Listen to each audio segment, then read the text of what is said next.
मुख्य शक्तियां है तन की, मन की, धन की और संबंध की। चारों में से कौन सी आवश्यक है? कौन सी आवश्यक है?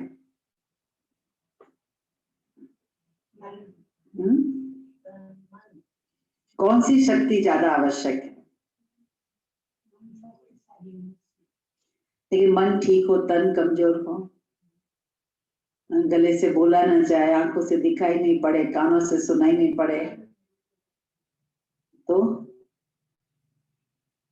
है तो चारों ही, बाबा कहते चारों ही आवश्यक है। अगर तब तो बाबा कहते नहीं 84वें जन्म में जो पुरुषार्थ करना कर लो, ये शरीर छूटेगा तो अगला जन्म लेंगे, वो बच्चे के रूप में बड़े होंगे तब पुरुषार्थ करेंगे। इतना समय अभी नहीं है। छोटा छोटा बच्चा क्या कर सकेगा? वो तो बहुत छोटा होता है तो अधीन होता है, उसको कोई कहीं ले जाएगा तो आ जाएगा, नहीं तो नहीं, लेकिन समझ नहीं पाएगा कुछ भी। अगर 4 में से एक भी शक्ति कम है तो जीवन में सदा और सर्व सफलता नहीं होती। अलौकिक जीवन में भी चारों ही शक्तियां आवश्यक है। इस अलौकिक जीवन में आत्मा और प्रकृति दोनों की तंदुरुस्ती आवश्यक है।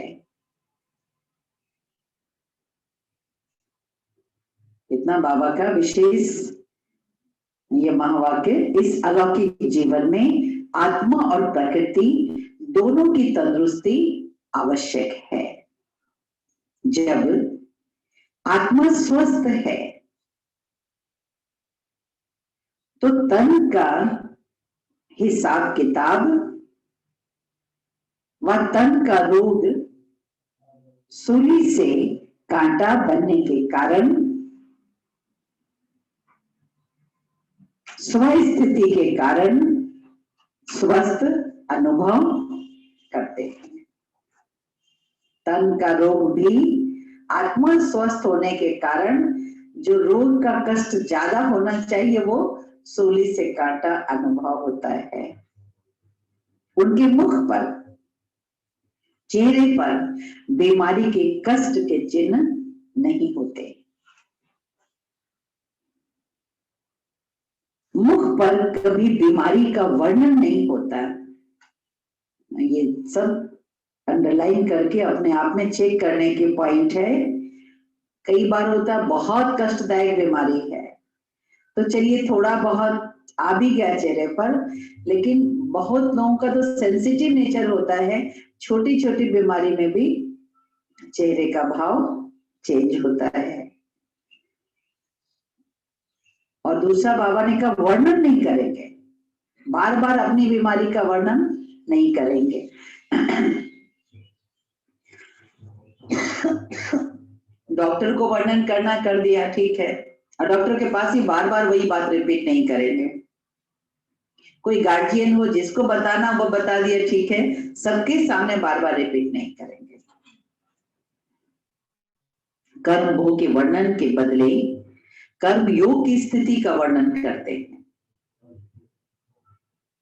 क्योंकि बीमारी का वर्णन भी क्यों नहीं करना चाहिए वर्णन? बीमारी का वर्णन भी बीमारी की वृद्धि का कारण बनता है। अब बोलने में क्या आता, मैं बीमार हूं, आत्मा तो बीमार, शरीर को भी है बीमारी, लेकिन बोलने में आ जाता है मैं बीमार हूं। अगर ये बोलेंगे कि मेरी तन को ये तकलीफ हुई है, तब तो तन में रहते हुए भी न्यारेपन का अनुभव होगा। देखिए बाबा की प्रतिदिन की मुरली सुनना कितना आवश्यक है। बाबा जीवन के हर पहलुओं पर प्रकाश डालते हैं। आत्मज्ञानी का मतलब ये नहीं खाली मैं आत्मा रट रहे हैं, शरीर को कैसे चलाना है वो भी ज्ञान होना चाहिए। और उसके लिए जरूरी है अपने इंद्रियों पर भी कंट्रोल। जो चीजें शरीर को, स्वास्थ्य को नुकसान पहुंचाती है वो चीजों को खाएंगे, बाबा के द्वारा दिया गया तन बीमार पड़ेगा, पुरुषार्थ में बाधा होगी, धन भी खर्च होगा, बाकी हिसाब किताब थोड़ा बहुत होता है वो अलग बात है, लेकिन अपनी लापरवाही से नहीं हो। वह कभी भी बीमारी का कष्ट का अनुभव नहीं करेगा और न दूसरे को कष्ट सुनाकर कष्ट की लहर फैलाएगा। यानी जब तन में हिसाब किताब हो रहा है जो, तो उस समय इन बातों का ध्यान रखना और पेशेंट के लिए आवश्यक है। सभी सावधानी रखनी आवश्यक। एक तो उसको ये भी ध्यान रखना कि भाई जो उनकी सेवा में है वो भी उनसे संतुष्ट हो, लेकिन साथ साथ इन बातों का भी, कोई भी आ रहा है तो दुखी होकर सुना रहे हैं, वर्णन करके सुना रहे तो दूसरों का दुख भी और बढ़ता है। और ये परिवर्तन की शक्ति से कष्ट को संतुष्टता में परिवर्तन कर संतुष्ट रह औरों में भी संतुष्टता की लहर फैलाएंगे। अर्थात मास्टर सर्वशक्तिमान बन शक्तियों के वरदान में से समय प्रमाण, सहन शक्ति, समाने की शक्ति प्रयोग करेगा और समय पर शक्तियों का वरदान या वर्षा कार्य में लाना, यही उसके लिए वरदान अर्थात दुआ दवाई का काम कर लेते हैं। इसलिए कोई भी शरीर में तकलीफ हो, योग, पढ़ाई, ये सब के लिए पुरुषार्थ करना चाहिए ताकि मन बिजी हो। देखना चाहिए कि भाई अपने मेरे को शरीर में तकलीफ हुई तो हमने एक्स्ट्रा पुरुषार्थ क्या किया, एक्स्ट्रा योग किया, एक्स्ट्रा अध्ययन किया, एक्स्ट्रा लिखने का काम किया, क्या किया। जैसे कि बाबा कहते वो बेड पर नहीं हो बल्कि कहाँ हो, बाबा के दिल में हो। तो ये शरीर को रेस्ट देने का एक बहाना मिला है, लेकिन आत्मा को शक्तिशाली बनाने का अभी बहुत अच्छा मौका है। इसका पूरा लाभ आत्मा को लेना चाहिए। उस समय कर्म भोग को कर्म योग से चुप तो करें। ऐसे कितना भी फ्री हो फिर भी पूरा निश्चिंत होकर के नहीं भी पुरुषार्थ कर पाते हैं, लेकिन उस समय अधिक समय देकर किया जा सकता है।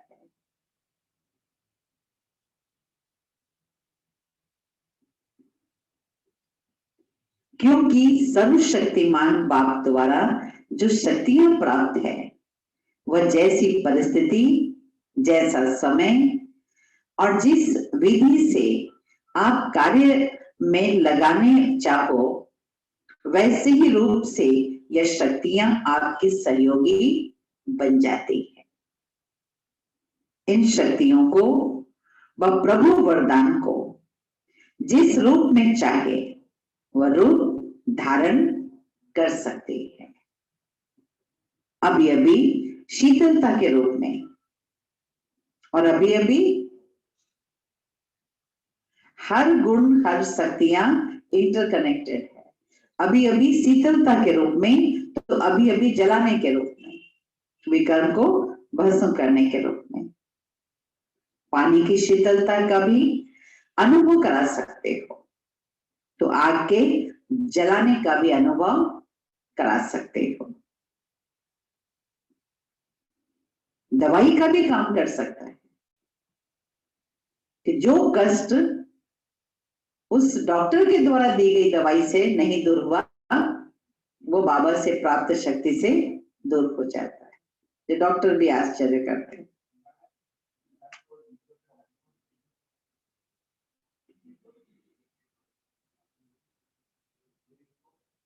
और शक्तिशाली बनाने का माजून का काम भी करता है।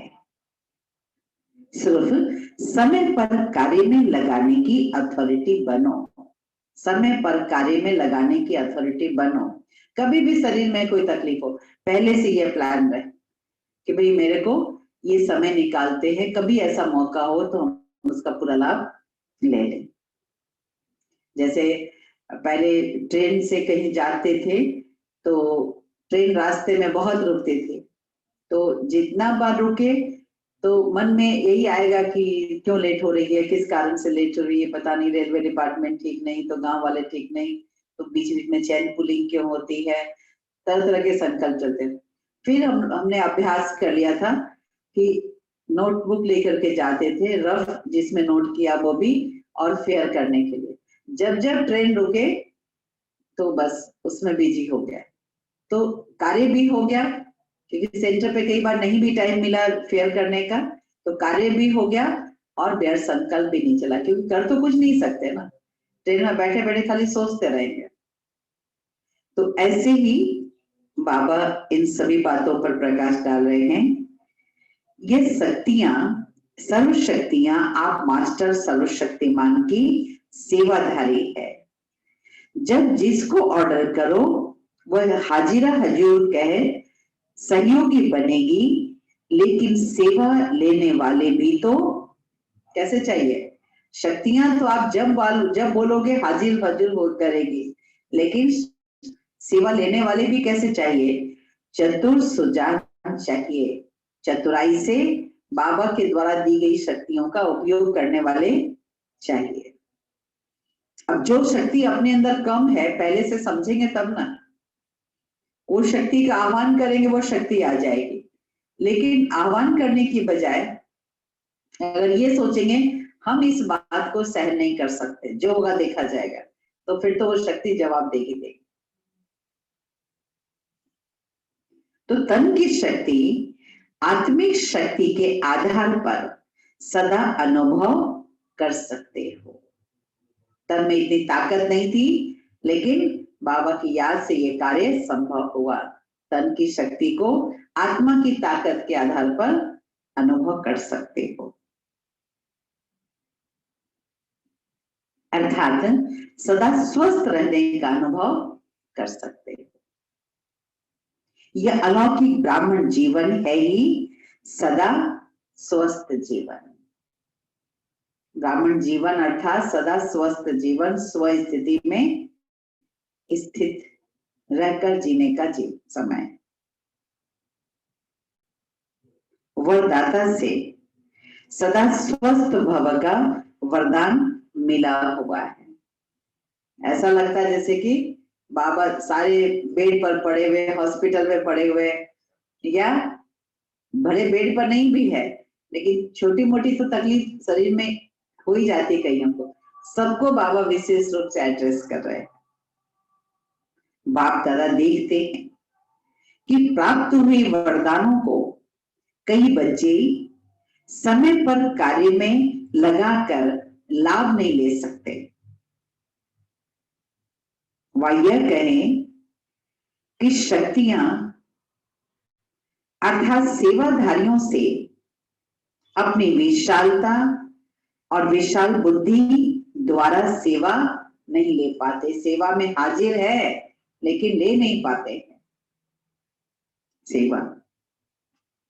मास्टर सर्वशक्तिमान, ये स्थिति कोई कम नहीं है,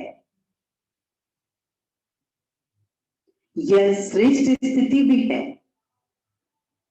और साथ साथ परमात्मा द्वारा परम टाइटल भी है। पहले ये बात अपने अंदर अच्छी तरह से समझी भी हो कि शक्ति के द्वारा हर परिस्थिति का सामना करना है, और वो शक्ति बाबा ने मुझ आत्मा को दी हुई है, सिर्फ अपने को याद करना है, कराना है और उस शक्ति का आह्वान करना है, फलानी शक्ति इस सेवा में हाजिर हो। टाइटल का नशा कितना रखते हैं, टाइटल कितने कार्य सफल करा देते हैं। तो ये परमात्मा टाइटल है, इसमें कितनी खुशी और शक्ति भरी हुई है। जब कोई काम नहीं है, कोई परिस्थिति नहीं है, तो रट रहे मैं मास्टर सर्वशक्तिमान हूं, मैं मास्टर सर्वशक्तिमान हूं। कई लोग फैशन के रूप से भी रटते रहते हैं, और लेकिन छोटी सी बात आई तो फिर उसमें सारी शक्तियां फैल हो जाती है, क्योंकि उस स्वरूप में स्थित होकर नहीं कर रहा है, रट रहे हैं, लिख रहे हैं, कॉपियां भर रहे हैं, मास्टर सर्वशक्तिमान हूं, लेकिन उस स्वरूप में स्थित होकर नहीं कर रहे। इससे छोटी छोटी बात भी एडजस्ट नहीं कर सकते, सहन नहीं कर सकते।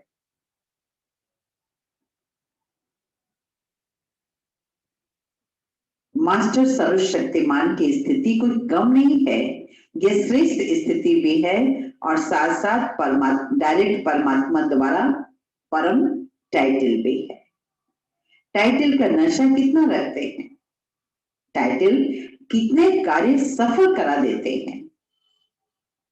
तो ये परमात्मा टाइटल है, इसमें कितनी खुशी और शक्ति भरी हुई है। अगर इसी एक टाइटल की स्थिति रूपी सीट पर सेट रहो तो ये सर्व शक्तियां सेवा के लिए सदा हाजिर अनुभव होंगी। सिर्फ आपके ऑर्डर के इंतजार में होंगे। तो वरदान को व वर्षे को कार्य में लगाओ। अगर मास्टर सर्वशक्तिमान के स्वमान में स्थित नहीं होते तो शक्तियों को ऑर्डर में चलाने के बजाय क्या करते हैं, मास्टर सर्वशक्तिमान की स्थिति में स्थित नहीं होते तो शक्तियों को ऑर्डर में चलाने के बजाय क्या करते हैं, क्या करते हैं,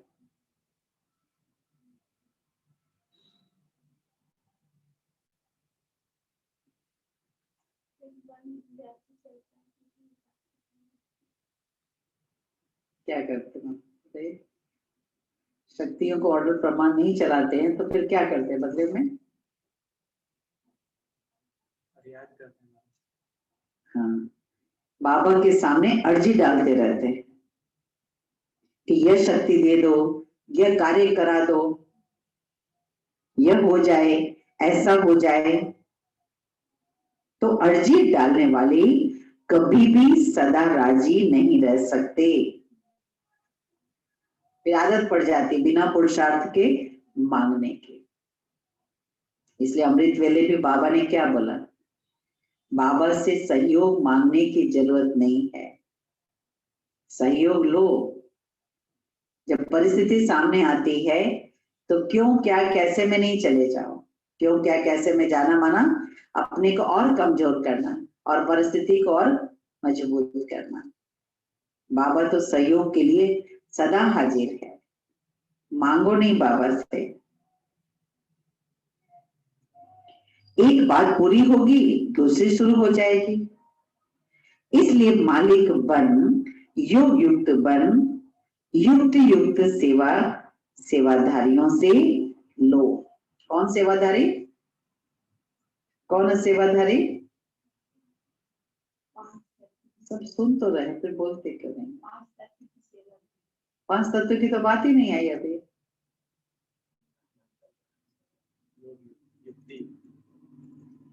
कितनी एकाग्रता कम हो जाती है कुछ कुछ बातों में, इसलिए बोलते सुनना भी चाहिए, खाली लिखने में बिजी होंगे तो नहीं पता चलता। सर्व शक्तियां सेवाधारी है, बाबा कितनी देर से समझा रहे हैं कि सर्वशक्तिमान के बच्चे को सर्व शक्तियां आपकी सेवाधारी है, उसको ऑर्डर में चलाओ। कोई के पास जवाब नहीं था।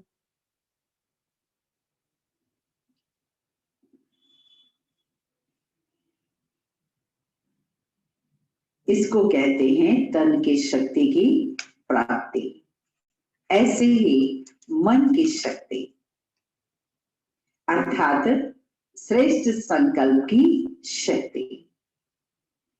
अब दादी जी कितनी उम्र में भी तन को बाबा से प्राप्त शक्तियों से तो चला रही थी, नहीं तो इतनी उम्र का तन कितना साथ देगा। मास्टर सर्वशक्तिमान के हर संकल्प में इतनी शक्ति है।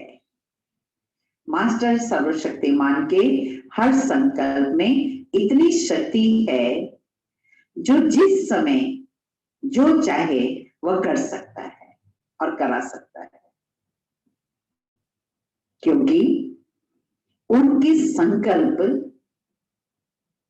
सदा शुभ और श्रेष्ठ कल्याणकारी होंगे।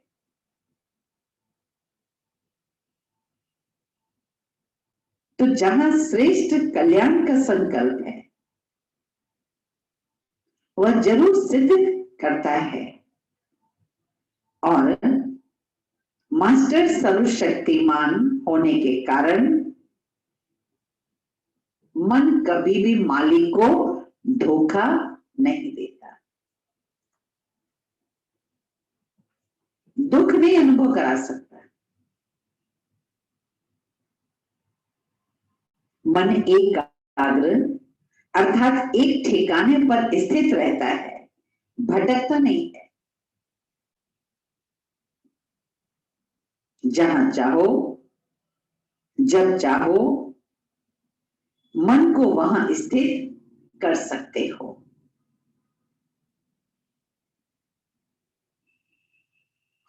मन कभी भी उदास नहीं हो सकता, क्योंकि क्यों नहीं उदास हो सकता? क्योंकि वह सेवाधारी दास बन जाता है सर्वशक्ति। दोनों में ठीक दिख रहा है पिक्चर? दोनों का पिक्चर दिख रहा होगा ना? मैं टेढ़ा दिख रहा। ये किसी का है, मोबाइल से चल रहा है। ठीक है।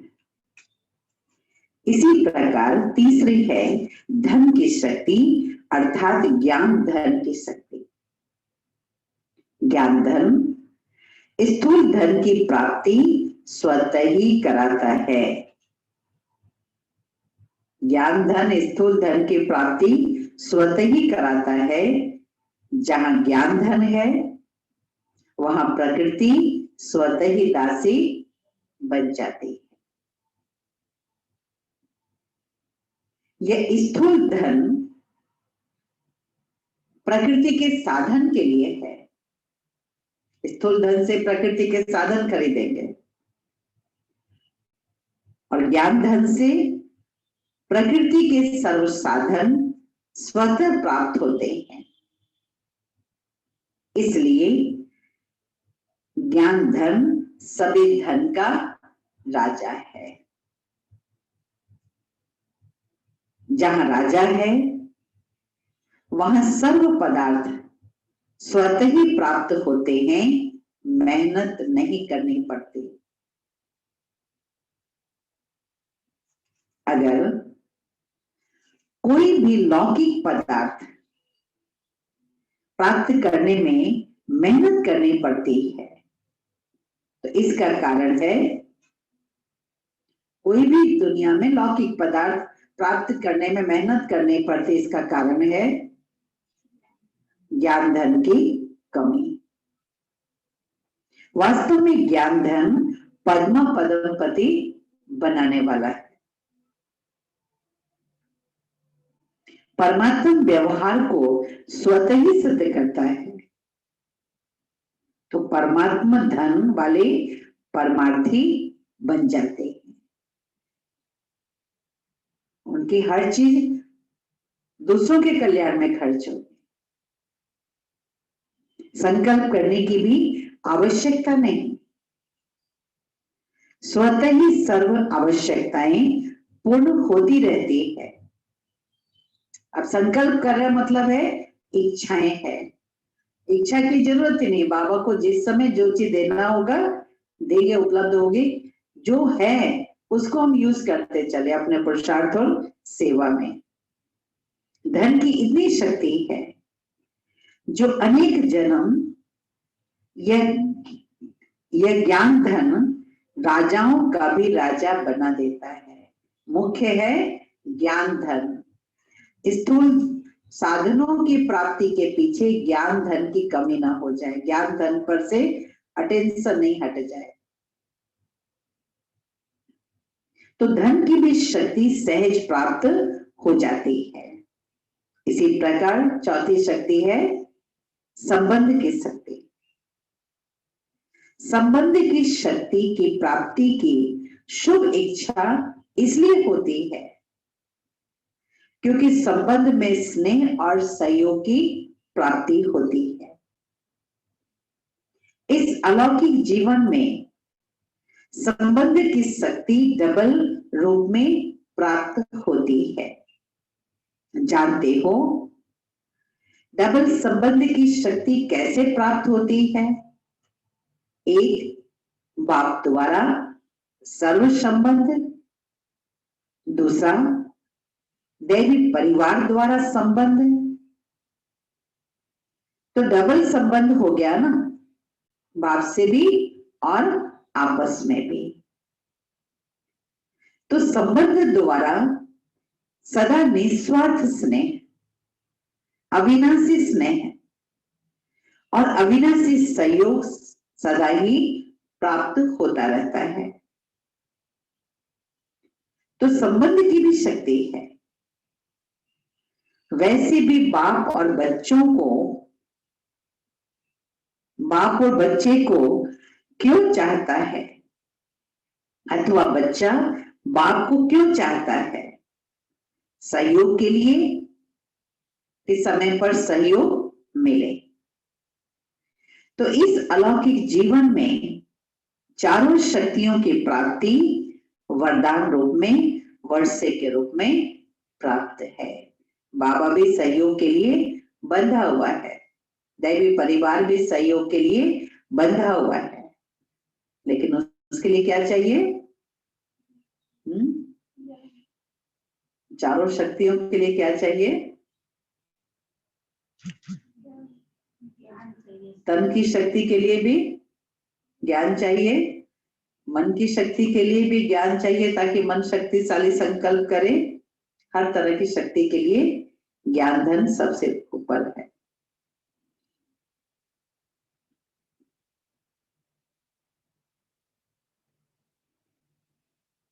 तो जहां चारों प्रकार की शक्तियां प्राप्त है, उनकी हर समय की स्थिति कैसी होगी?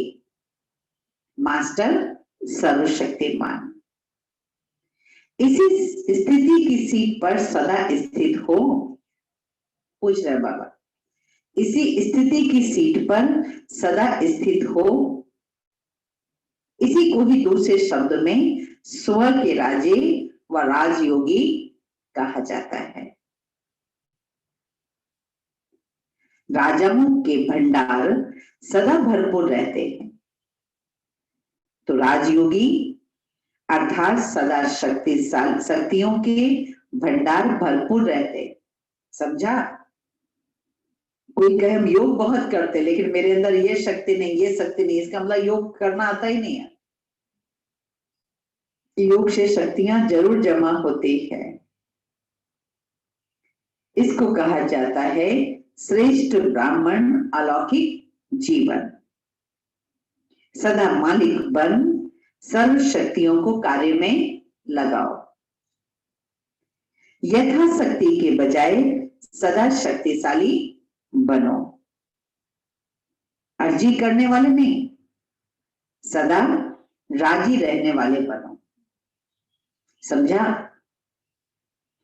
मधु बनाने का चांस तो सभी को मिल रहा है ना। इस प्राप्त हुए भाग्य को सदा साथ रखो। भाग्य विधाता को साथ रखना अर्थात भाग्य को सदा साथ रखना। 3 जोन के आए हैं भाई। अभी सेवा का टर्न है, मधुबन जा रहे हैं हम लोग, सब सेवा का टर्न है। जो नहीं भी जा रहे हैं, आप सभी को पता है वहां पर सेवा के टर्न में बाबा के घर में कुछ ना कुछ सभी के तरफ से गिफ्ट दी जाती है, तो सभी को उसमें सहयोग जरूर करना। जो नहीं भी जा रहे वो भी, नहीं भी जा रहे कम से कम बाबा के भंडारे में भी सहयोग सभी के तरफ से हो, क्योंकि बहुत समय के बाद बाबा के बच्चों का वहां पहुंचना, और वो भी बहुत थोड़े बच्चों का पहुंचना हो रहा है, इसलिए सभी का सहयोग जरूरी है।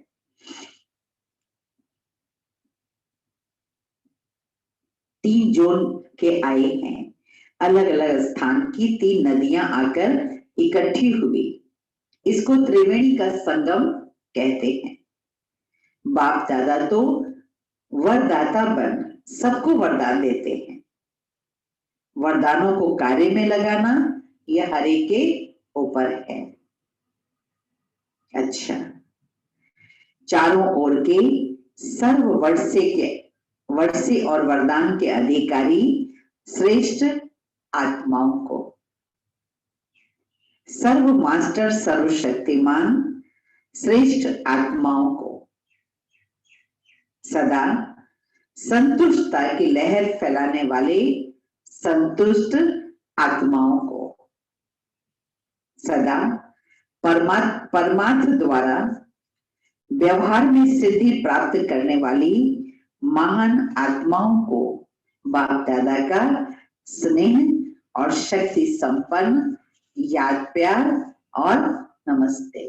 रूहानी बच्चों की रूहानी बाप दादा को याद प्यार, गुड मॉर्निंग, नमस्ते नमस्ते।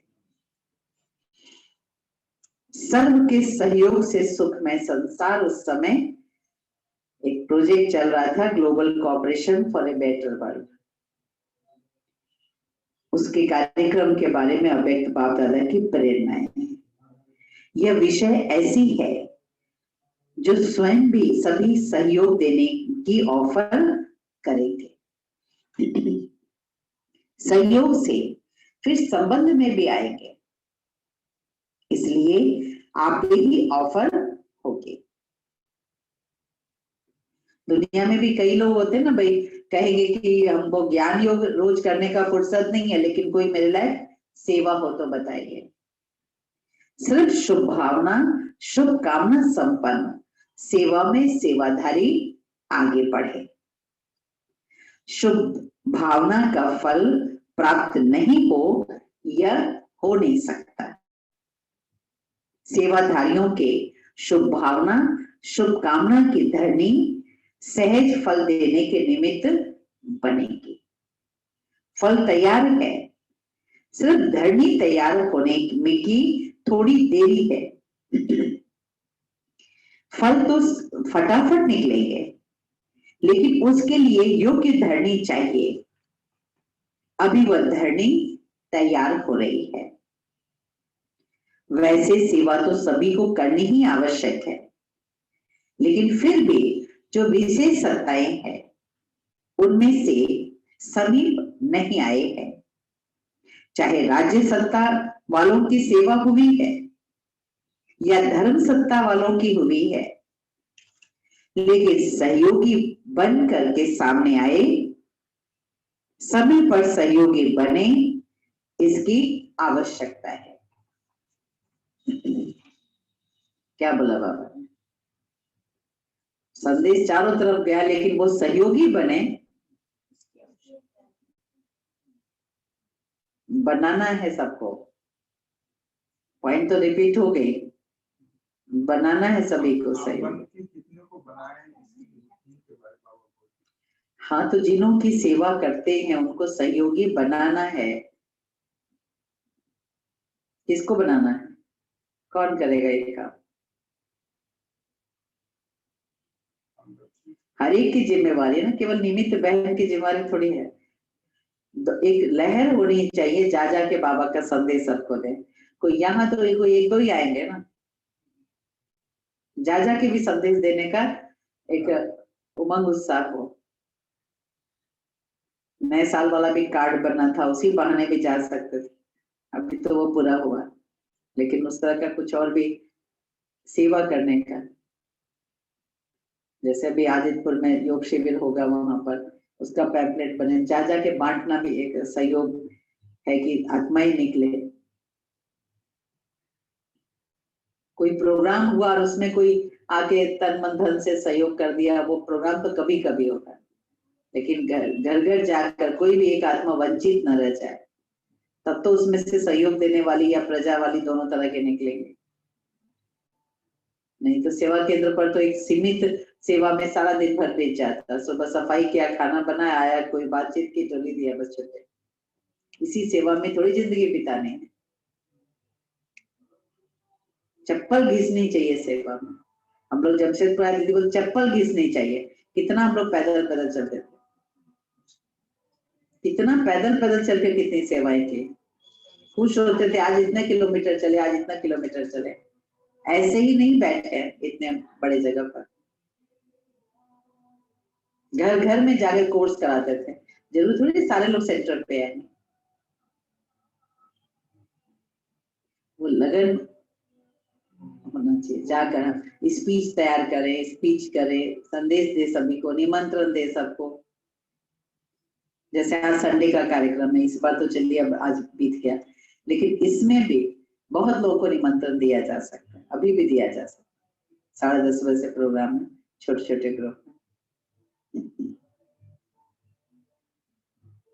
ये नहीं सोचना कोई प्रोग्राम हुआ तब थोड़ा सा हमने मेहनत कर दी, सहयोग दे दिया, वो हो गया सेवा। हमारे खाते में रोज की सेवा का नंबर जमा होना चाहिए।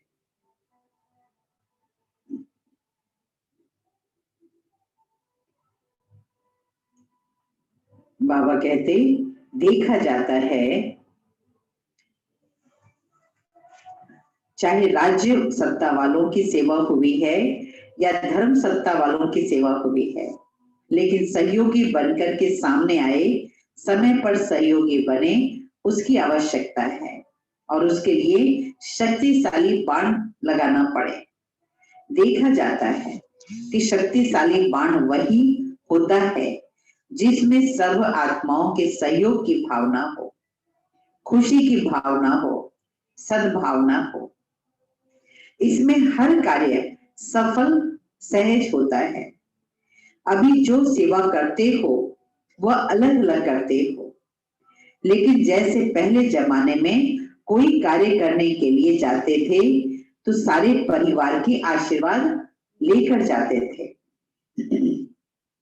वह आशीर्वाद ही सहज बना देते हैं। तो वर्तमान सेवा में ये एडिशन अभी होने चाहिए। कोई भी कार्य शुरू करने के पहले सभी शुभ भावनाएं, शुभकामनाएं सभी से लो, सर्व के संतुष्टता का बल भरो, तब शक्तिशाली फल निकलेगा। अभी इतनी मेहनत करने की आवश्यकता नहीं है, सब खोखले हुए पड़े हैं, मेहनत की जरूरत नहीं है, फूंक दो और उड़कर यहां आ जावे, ऐसे खोखले हैं। और आजकल तो सब समझ रहे हैं कि और कोई पावर चाहिए जो कंट्रोल कर सके राज्य को और धर्म को। अंदर से ढूंढ रहे हैं, सिर्फ ब्राह्मण आत्माओं की सेवा की विधि में अंतर चाहिए, वही मंत्र बन जाएगा। अभी तो मंत्र चलाओ और सिद्धि हो, 50 वर्ष मेहनत की, ये सब तो होना ही है, होना ही था, अनुभवी बन गए। गोल्डन जुबली के बाद की मुरली है। अभी हर कार्य में यही लक्ष्य रखो कि सर्व के सहयोग से सफलता। ब्राह्मणों के लिए यह टॉनिक है, बाकी दुनिया वालों के लिए टॉनिक है, सर्व के सहयोग से सुखमय संसार। दुनिया वालों के लिए टॉनिक है, सर्व के सहयोग से सुखमय संसार, और ब्राह्मणों के लिए टॉनिक है, सर्व के सहयोग से सफलता। भाई मेहनत करने आप जा रहे हैं, जैसे मेहनत जो भी सेवा के लिए करने जा रहे हैं, किसी ने टोली बना के दी, किसी ने योग किया एक्स्ट्रा, कोई आत्मा जा रही है सेवा पर, तो बाकी का फर्ज क्या है? सहयोग देना, योग करना, शुभकामना देना। आशा दीदी सुनाती ना कि जानकी दादी जी हमेशा कहती थी, विदेश में थी तो भी, कोई विशेष कार्य करने जा रही हो, किसी विशेष व्यक्ति से मिलने जा रहे हो, मेरे को जरूर बताना, इतने बजे उससे मिलना है। बोला मैं वहां बैठे योग करूंगी। इतना महत्व होता है, इस पॉइंट को नोट करो। कोई भी मान लो जैसे हम ही लोग कहीं सेवा पर गए, आप सभी का फर्ज क्या है, उस समय योग करो, ऐसा नहीं खाली कोई बीमारी हो तब सब मिलके बैठ के योग कर रहे हैं।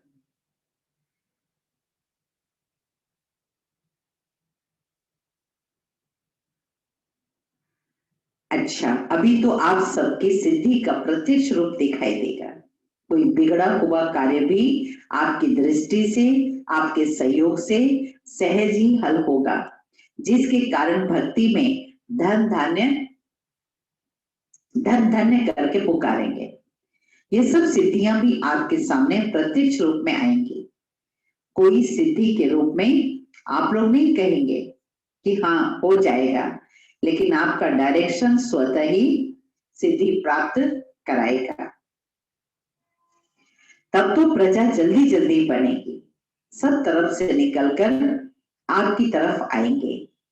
यह सिद्धि का पार्ट अभी चलेगा, लेकिन पहले इतने शक्तिशाली बनो जो सिद्धि को स्वीकार न करो, तब ये प्रत्यक्षता होगी।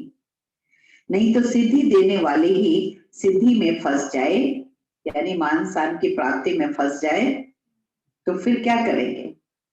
ये सब बातें यहाँ शुरू से ही होनी है। बाप का जो गायन है कि वह सर्जन भी है, इंजीनियर भी है, वकील भी है और जज भी है। इसका प्रैक्टिकल सब अनुभव करेंगे, तब सब तरफ से बुद्धि हटकर एक तरफ जाएगी। अभी तो आपके पीछे भीड़ लगने वाले हैं। बाप दादा तो यह दृश्य देखते हैं कि कभी कभी अभी के दृश्य देखते हैं, बहुत फर्क पड़ता है। आप हो कौन, बाप जानता है।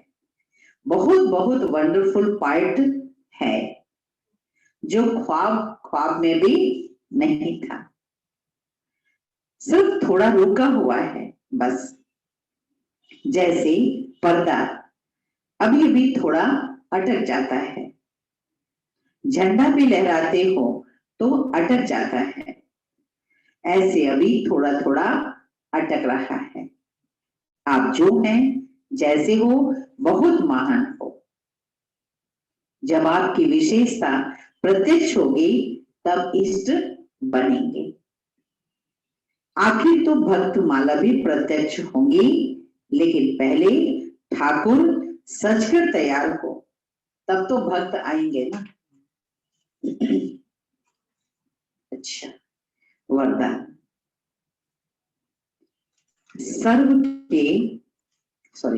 स्वयं के आराम का भी त्याग कर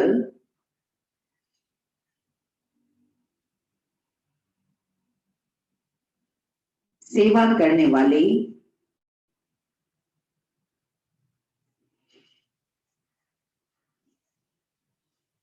सदा संतुष्ट,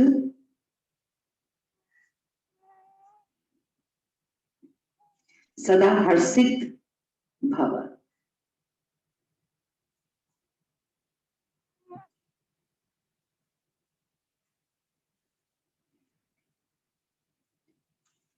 सेवाधारी स्वयं के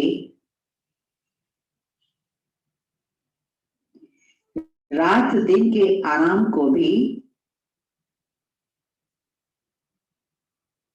त्याग कर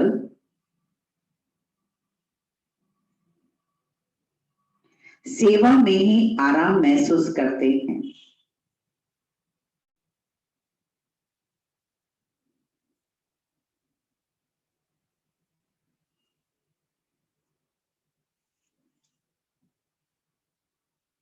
उनके संपर्क में रहने वाले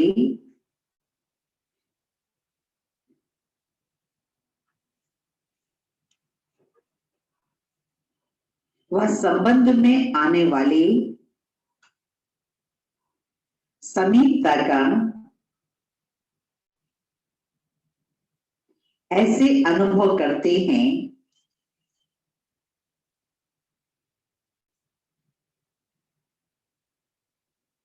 जैसे शीतलता,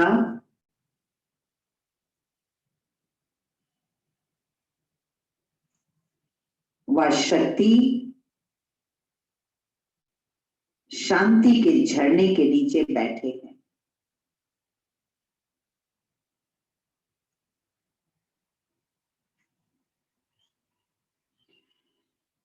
श्रेष्ठ चरित्रवान, सेवाधारी,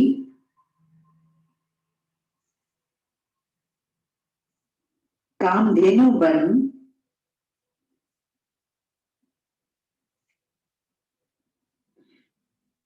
सदा काल के लिए सर्व की मनोकामनाएं पूर्ण कर देते हैं।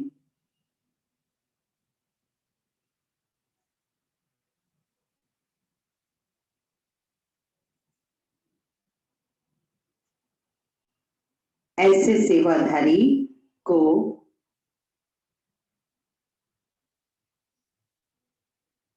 सदा हर्षित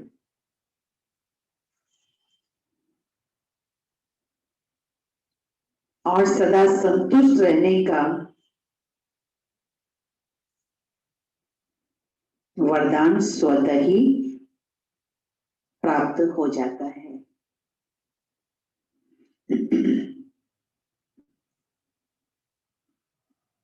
स्लोगन, ज्ञान स्वरूप बनना है तो हर समय क्या करो? कहां से आएगी शक्ति? मनन करें। तो हर समय स्टडी पर अटेंशन दो, पढ़ाई पर अटेंशन दो। बाप और पढ़ाई से समान प्यार हो।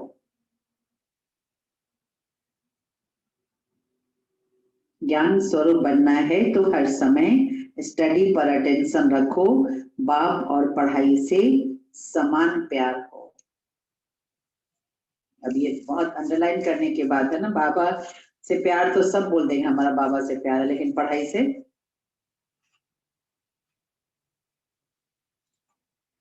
चलिए शांति है।